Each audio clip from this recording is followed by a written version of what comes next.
Subscribe to our channel and press the bell icon to never miss an update. Join the only official Telegram channel of Rao's IAS Study Circle to get relevant material and important updates. Hello everyone and welcome to Daily News Simplified, your one-stop solution to detailed analysis of current affairs published in the Delhi edition of the Hindu newspaper. Articles dated 28th of April 2021 are listed on screen and the timestamping for the same is provided in the description box. So let us start with the first article itself. So the first article for today's discussion is related to the international trade and international policy. The context of the article says that intellectual property regime has acted as a lethal barrier to the right to access health. So as per the author, whatever the intellectual property regime is existing as of now at the international standard is actually acting as a barrier to provide access to health as a right. Author says that even the request for temporary waiver not getting acceptable at the international forum. Now, author has called that there should be a kind of temporary waivers which should be provided as of now because at the global level everyone is suffering from a medical emergency. On the waivers or at the exemptions, there is a kind of differences which are existing between the developed and the developing nations. These differences are seen under the World Trade Organization's trade-related aspects for intellectual property regime. It is an agreement which was signed under the WTO Uruguay round, which concluded in 1994 and in 1995. As per the WTO initiation, this TRIPS also came into being. Under the TRIPS agreement, developed nation says that they want to block any form of waiver which is provided as it goes against their interest of innovation, profit maximization and commercialization. On the other hand, the developing nations are saying that there should be an expansion in the waivers available as of now. This topic, which is also dealing with the intellectual property regime at the global level, is important for your General Studies Paper 3, especially science and technology and international trade related topics. Now, the basic of the article is a patent. What is a patent? Well, patent is an exclusive right granted for an invention which is a product. So this invention could be in the form of a product or this could be in the form of a process. Product patent means that a new product itself is patented. Process patent means the process by which a product is created or a product is formed is now getting patented. It simply means that you can create a new mobile phone or you can create a new process to make the same old mobile phone. So both could be patented. Well, it provides that in general a new way of doing something or offer a new technical solution to a problem. A problem could be anything. Take for example the disease. If a person is suffering from a disease, a society is suffering from a disease and there is a new kind of innovation or a medicine in the market, that technical solution to a disease could get a patent. To get a patent, technical information about the invention must be disclosed to public in the patent application. So whatever technical information is going through for a patent or for the creation of a patent should be provided in the patent application as well. This is the basic condition for our patent. Once provided, a patent can extend for the period of 20 years. It is only for those who applied in a particular nation. So if a patent is granted in India, it is applicable only in India. If you want to get patent in Pakistan, China, maybe US, you have to apply to the authorities in those specific nations. It simply means a patent granted in United States is not applicable in India. The patents which are once granted are enforced under the court of law. That is, if there is a party which is going against the patent agreement, they can be called in the court for the redressal of the grievances. In India, patents are given by Indian Patent Office under the Indian Patent Act 1970. And the appeals of any kind of disputes or any kind of grievances lies against the parties in intellectual property appellate board. So if two parties are not at an agreement, they do not agree on a particular point, they do not have a consensus, they can go to this authority and get their grievances redressed. Why patents are justified? Why we say that we require patents? There are four basic reasons for that. First being that people have something of a natural and moral right to claim the control of their invention. So it is morally correct to provide benefit for the one who has innovated, who has provided a new product to the society. Secondly, the exclusive right promote invention. So if you have some kind of exclusivity towards a product, if something is belonging to you, you will be encouraged to get it more innovated or to improve it further. Next being that individuals should be allowed to benefit from their labor and their merit. So once a product is in the market, it means that there are some individuals who have worked day in day out in order to bring those new products in the market. These could be scientists, this could be laborers, this could be engineers or anyone else. So they should be provided some benefit. And largely innovation is an expensive activity to undertake because innovation and in fact the research and development sometimes may take 20 to 30 years in order to bring a new product. You can see in the evolution of mobile technology that it took almost 30 years or 3 decades in order to move from first generation mobile telephony to the fifth generation or 5G technology which we are experiencing right now. Now, what is compulsory licensing? The article is actually talking about waivers, and compulsory licensing is one very important waiver which is provided under the TRIPS. It simply means that when authorities license companies or in fact the individuals other than the patent owner. So when a license is given not to the patent owner but to the other one to use the right of the patent to make, use, sale or import a product under a patent. So the one person who is now authorized under the compulsory license can produce, make, sell, import that patented product. So if a drug is manufactured in America and it is enjoying a patent in America, that product can be manufactured in India under compulsory license without even getting the patent or even without sharing the profit with the patent holder. So this work without the permission of the patent owner. So that drug manufacturer need not to inform the actual manufacturer of the drug or the medicines in US. It is allowed under the TRIPS of the WTO, and this provision is given under the chapter 16 of the TRIPS agreement. However, it is not easy to provide a compulsory license at one go. Companies cannot provide or the governments cannot provide such kind of compulsory licensing to anyone because it will violate the intellectual property regime at a global level at a mass rate, and it will deteriorate the environment of innovation. However, there are three conditions under which it could be provided. First being that the reasonable requirement of the public with respect to the patented innovation have not been satisfied. So the public criteria or the welfare criteria, if that is not met, CL can be provided. Second being that the patented invention is not available to the public at a reasonably affordable prices. So if a cancer drug or a cancer medicine is very expensive in India and people are dying just because they cannot buy the drug, it is very expensive, government can provide a compulsory licensing. Now please comment in the comment box that where India actually used the compulsory licensing in its past history.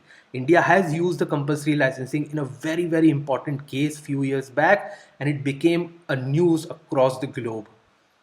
And last reason being that the patented invention is not used in India. So if a product which is patented is not used or it is not already in India, it can be used for the compulsory licensing. Next, we will see that the patent structure in India. Well, patent was taken up by the British rule under the Indian Patent and Design Act 1911. So this was the first initiative, first legal measure which were taken in order to protect the patent regime. But this system failed as per the committee of N. Rajgopala Iyengar termed above act as unethical because this act, which was formed in the British rule, was favoring the commercialization of the patent and their unwanted protection. In order to provide the relief to the Indian manufacturer, going by the report of this committee, Government of India in 1970 passed the Indian Patent Act, and this act provided an open platform for waivers which led to the production of generic medicine, and so much so for that in last 50 years India has become a major player as far as generic medicines manufacturing is concerned, and India is also the largest exporter of generic medicines in the world. Now, what is a generic medicine or a generic drug? Well, it is a medication created to be same as an already marketed brand name drug. So there are hundreds and thousands of medicines which are available in the market, and they are not known by the formula. They are known by the brand. So generic drug is a medication created to be the same as an already marketed brand name drug in dosage form, safety, strength, route of administration, quality, performance characteristics, and their intended use. So all these features could be same except the brand name. So brand name will not be there on the generic medicine, and a generic medicine is created mostly in the case when the patent is expired after 20 years. So if a company is getting a patent in 2021, its patent will expire in 2041, and the generic medicine of the same formula can be created in that situation. These similarities help to demonstrate bioequivalence. Bioequivalence simply means that there is equality as far as biological is concerned. So to demonstrate the bioequivalence, which means that the generic medicine work in the same way and provide the same clinical benefit as the brand name medicine. So there is nothing different. The benefits, the relief provided by the medicine is the same. However, the brand name is not there. In other words, you can take the generic medicine as an equal substitute for its brand name counterparts. The benefits of such waiver. What are the benefits of such waiver? Well, countries would be able to facilitate a free exchange of know-how and technology surrounding the production of vaccine. So if such kind of waivers are provided under TRIPS mission, if compulsory licensing is provided, if the patents regime is relaxed, companies would be able to exchange the technology among each other. Take for example, the vaccines for COVID-19 could be made in America, and the same technology could be transferred to India, and India could make those in a faster manner, and India would not be required to spend high amount of money in research and development. Now, why should a waiver be provided? There are certain arguments for that. Most of the generic medicines are produced under the research of government funding mechanism and donations. Well, most of the medicines which we are finding in the market are either research based or they are using a research data. And when they are doing that, they are being funded from the government authorities and in fact the donations from international agencies and in fact some billionaires. For example, 97% of the funding towards the development of Oxford AstraZeneca vaccine, which is used for the COVID-19, recently was a public money. So if public money is used in such kind of development, why can't they make it a public good? Why they are going for the patents? Why they do not make it available for the public in an open platform?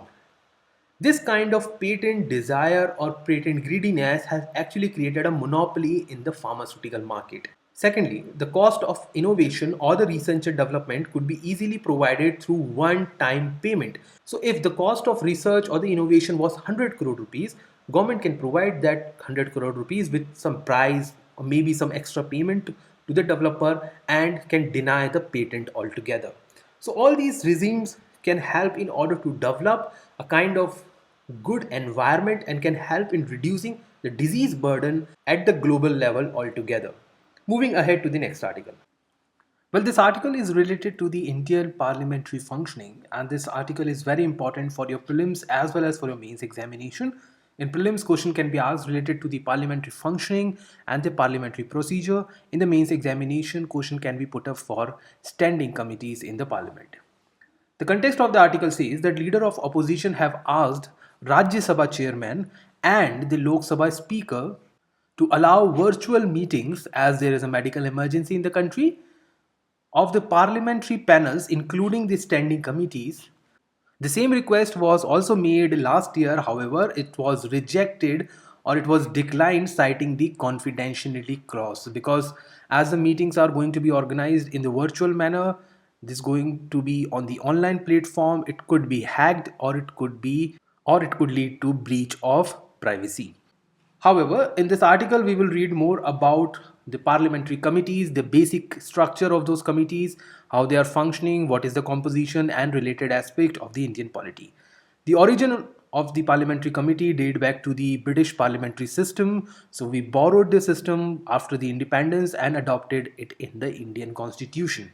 The authorization or the basic powers exercised or entailed by these committees comes from two articles. Article 105, which deals with the privileges of parliament members or the members of the parliament, and on Article 118, which provides for parliament's authority to make rules for regulating its procedure and conduct of businesses. So under these two articles, these committees take their power and their authorization.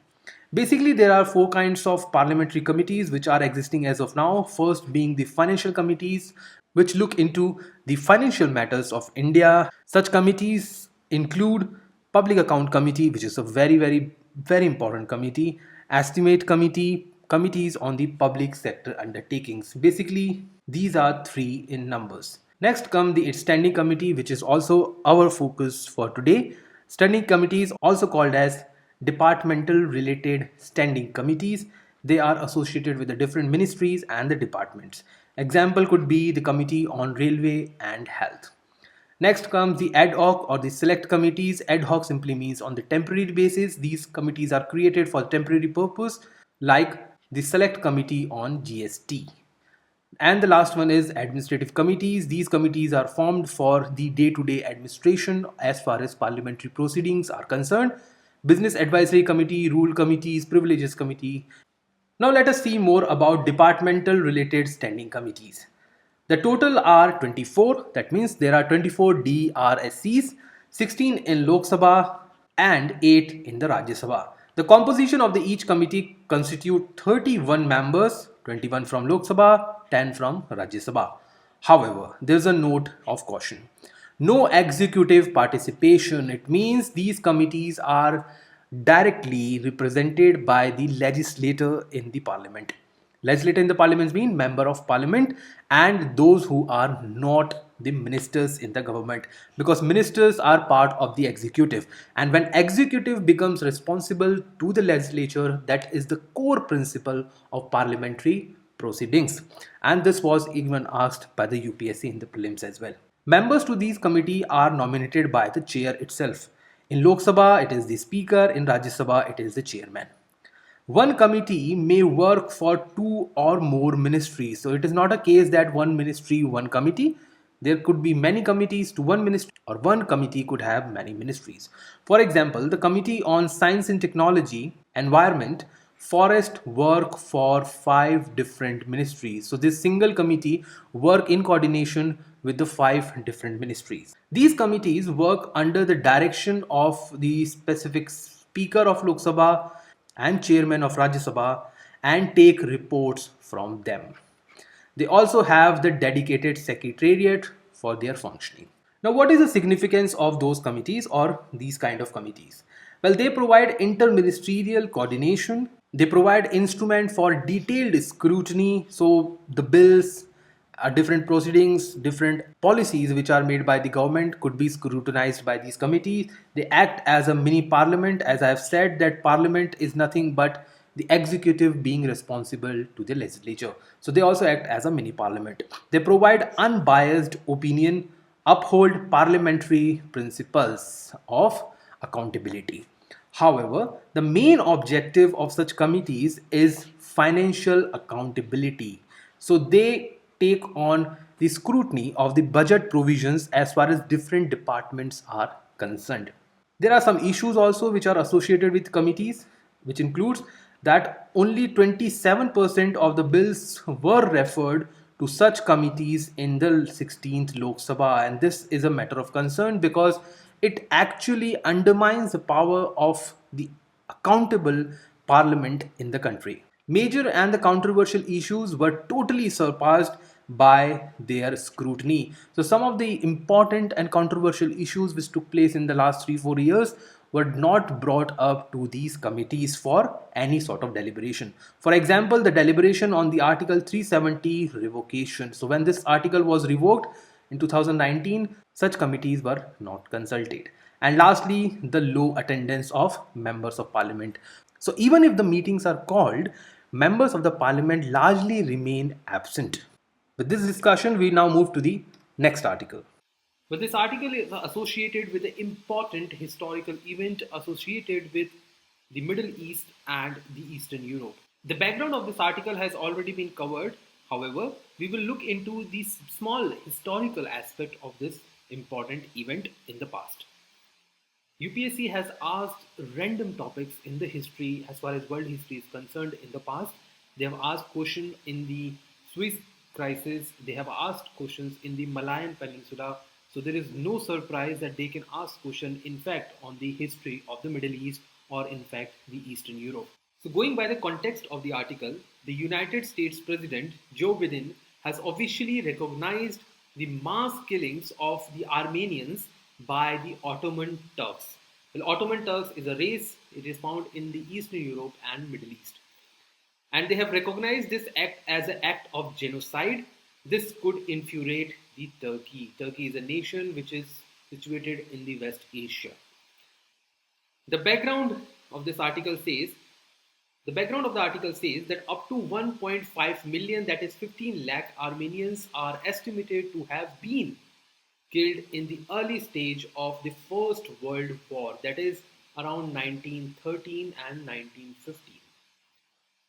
Within the territories of Ottoman Empire, in 2019, the US Congress, that is the Parliament of US, has passed a resolution calling the slaughter as a genocide, but it could not clear the official majority under Donald Trump. Now, if you want to go into the details as far as map-based history is concerned, you can go through the article which was discussed on 26th of April 2021, that is just 2 days back. So go to that article, you will get a map-based analysis of this topic. However, today we will go into the historical or the sequence of events which were associated in this article. Now going by the sequence of the events, starting by the decline of the Ottoman Empire in the late 19th century.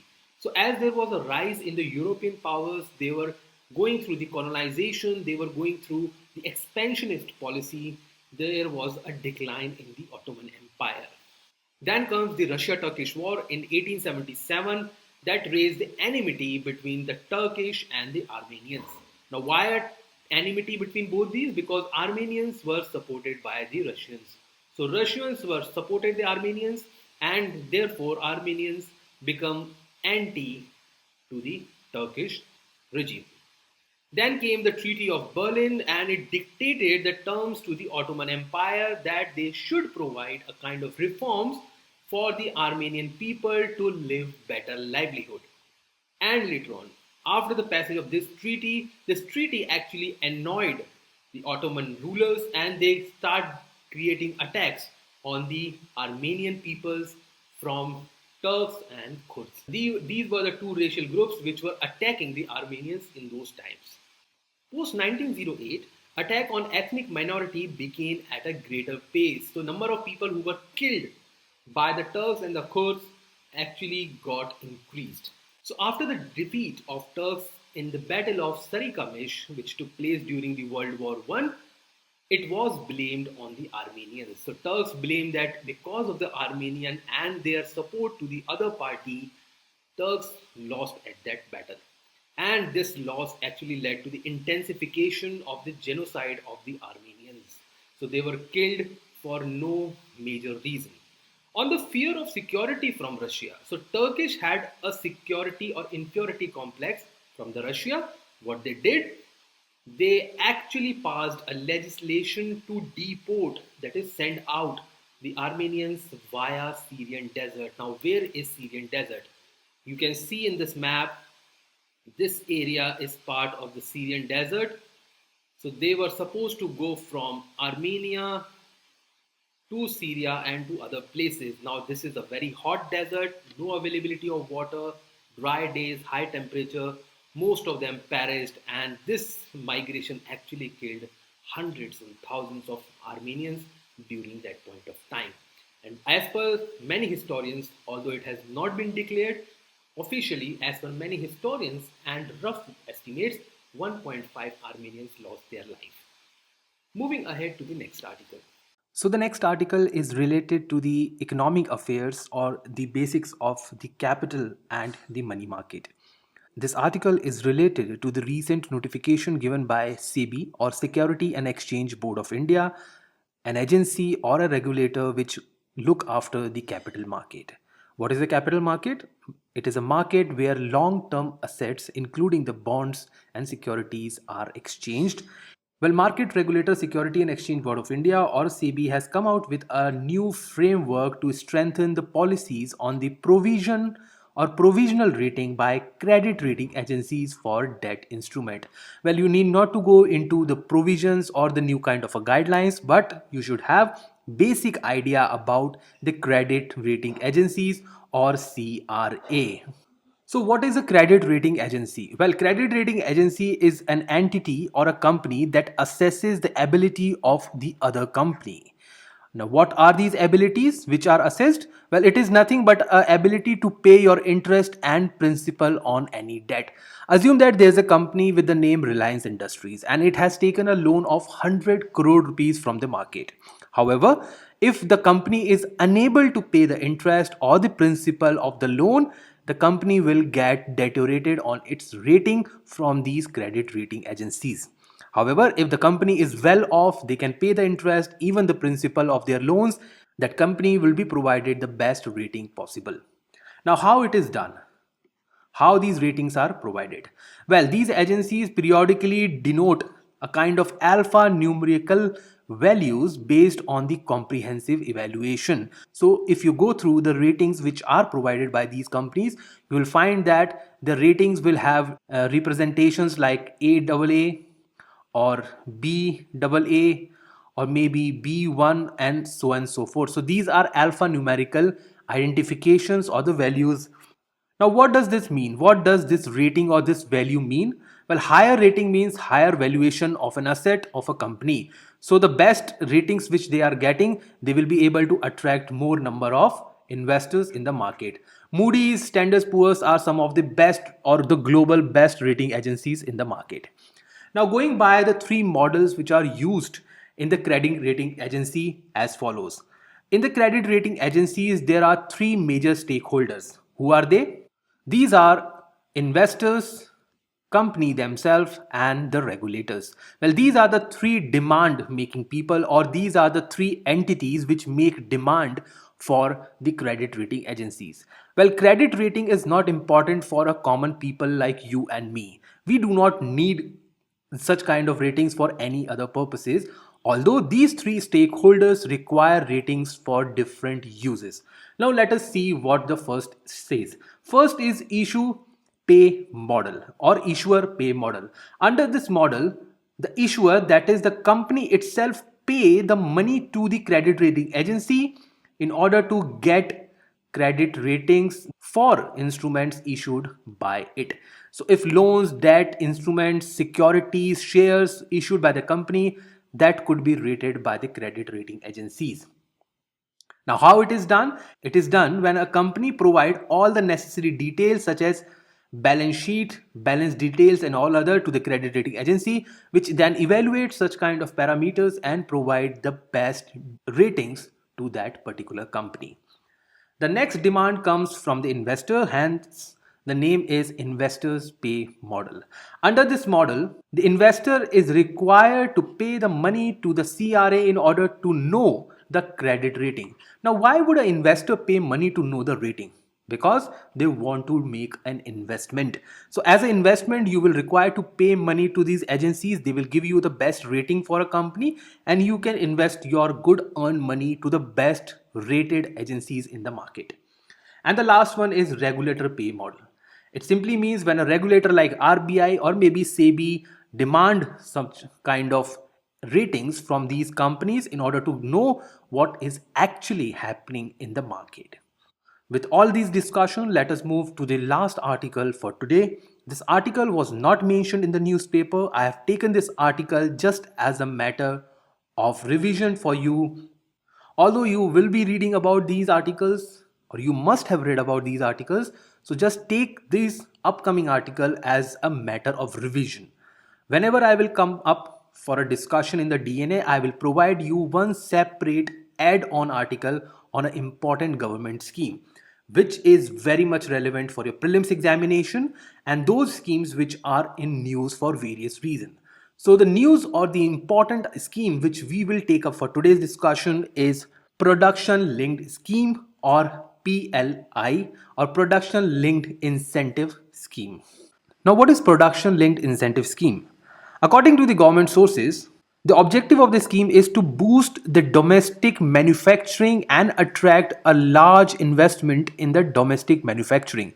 So production linked here simply means that government want domestic manufacturer to produce as more as possible in the next 5 years. The incentive include 4 to 7% on the incremental sales over the base year of 1920. So what was your sale or what was your production in 2019 and 20 would act as a base. So whatever you are improving upon that, 4 to 7% of incentive will be provided to you for the period of next 5 years, that is 2025. The eligibility under the scheme is very simple.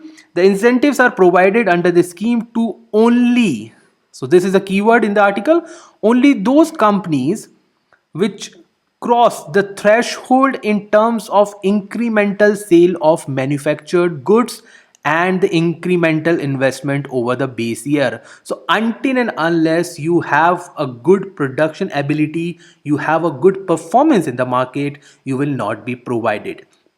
Now understand this with a simple and well-defined example. Assume that there are two companies. One is producing 100 crores of goods, the other is producing 50 crores of goods, and both apply for the production linked incentives. However, in 2019 and 20, the company which was producing the 50 crore rupees of goods actually produced 55 or maybe 60 crores. On the other hand, the one which was producing 100 crore rupees of good actually now producing 90% or maybe just 90 crore rupees. So which one is performing better? Of course, the company with 50 crore rupees. So the production linked incentive will go to that company, and for the next 5 years, that company will be earning 4 to 7% of extra incentives. And these kind of incentives will definitely help those companies to improve ahead and will export more and more manufactured goods from India as well. This will also benefit actually in the Atmanirbhar Bharat program undertaken by the government of India since last year. The tenure of the scheme is 5 years and the benefits are very straightforward. Well, this scheme will lead to the incremental production of around 2.4 lakh crores and the exports of 2 lakh crore, which is a very good sign as far as next 5 years are concerned. It is expected that the scheme will bring an investment of more than 3,000 crores and generate a huge direct and indirect employment and taxes both. So this is the basic outlay towards the scheme in the next 5 years. It is around 12,195. As I always say, data is not important, just the trend is important. So this is the basic criteria of distribution of the incentives from 7 to 4%. It will keep on decreasing year on year. So the first year you will get the highest one. MSME are actually getting more incentives. So this could be a key statement. UPSC can ask, under the scheme, MSME are getting less incentive. So statement will become wrong. MSME are getting more incentive. So for MSME, 1% is higher and proposed in the first year and in the consequent years. However, in the last year, you can see the data or the incentive for the both are same. The minimum investment threshold for MSME has been kept at 10 crore rupees. So if your investment is around 10 crore, you can participate. For others, that is the large scale industries, it is 100 crores. Once qualified, the investor will be incentivized up to 20 times of the minimum investment threshold, enabling them to utilize their unused capacity. So you can imagine the kind of support in the government is providing. This is humongous. This is very high. 20 times is very high. This will definitely boost up and reduce the number of sick units in India. And lastly, the scheme will be operationalized from 1st of April 2021. Hence, this is the prime reason why I have taken up this scheme for today's discussion. In the next discussion, we will put up another scheme which is very relevant for the upcoming examination. So moving ahead to the last round of our discussion. This on the left side, you can see there is a question of the day from yesterday. You have already seen that. You must have solved it. The answer is D. You have already commented, and many of you have commented the correct answer. Congratulations to them. And this on the right side, you have today's question of the day. Read it clearly, thoroughly, and answer it correctly. Alright, so that's all guys for today. Thank you very much for participating in this discussion, for being attentive here. Take good care of yourself. Stay very safe indoors. Work hard, work smart. Bye for now.